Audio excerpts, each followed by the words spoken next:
look at rewarded as a whole, right? And you don't look at Agile in particular, right? Because I think we've done by far the best job of the terminal event issue that you brought up earlier.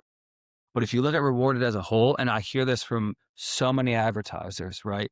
Uh, the drop off is enormous. And that is because I think there are a number of platforms that configure rewards in such a way that it is not designed to actually drive real customer behavior, right? So if you look at some platforms, I saw this the other day.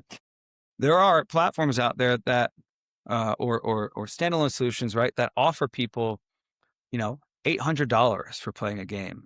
It's kind of nuts, right? And then when you drill into how are they getting to $800, it's not that complicated, right? They're saying complete event 1 in 1 day, complete event 5 and make a purchase in 3 days, complete event 10 and make 2 purchases in 10 days, or whatever the case may be. You get the idea, right? This kind of behavior or this kind of reward structure, uh, in my opinion, is antithetical to what we're actually trying to achieve as marketers or what game studios are trying to achieve as marketers, right? They don't want to fake ROAS for a 14-day group of users. They want real users and they want people to actually become interested in their game um, through reasonable means, right? These structures, I think, are really dangerous to the environment in which we're in some ways, right? I think they're dangerous because they set the wrong precedent for what rewards or fair rewards should look like for a customer.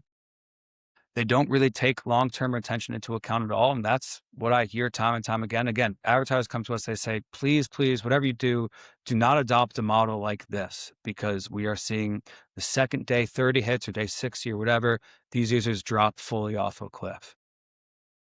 So I think there are real challenges in that, and one of the challenges here in all of this, right, is QA managers, or a lot of them, are tasked with hitting early cohort metrics as their success criteria with some studios, right? They go to their boss and say, "Look at my D7 ROAS, it's insane," right? Uh, but they aren't necessarily tasked with taking a longer view of some of these things.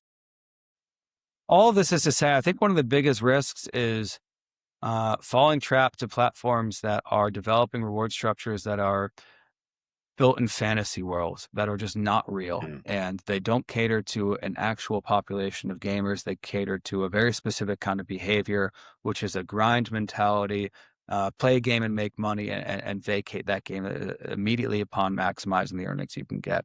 Our system was not developed with that in mind, but I think it's a real risk to this environment. And it's obvious, why they do it. They want to drive early conversion events, and if you tell someone you can make $800 playing game X, the likelihood that they're going to convert on that game is going to go up because you're saying something ridiculous at baseline. So Right. this is my most unfiltered version of it. I have big concerns about this, and I really, when I see it, I frankly, it upsets me in some capacity because I think it's just crazy. I've seen it too.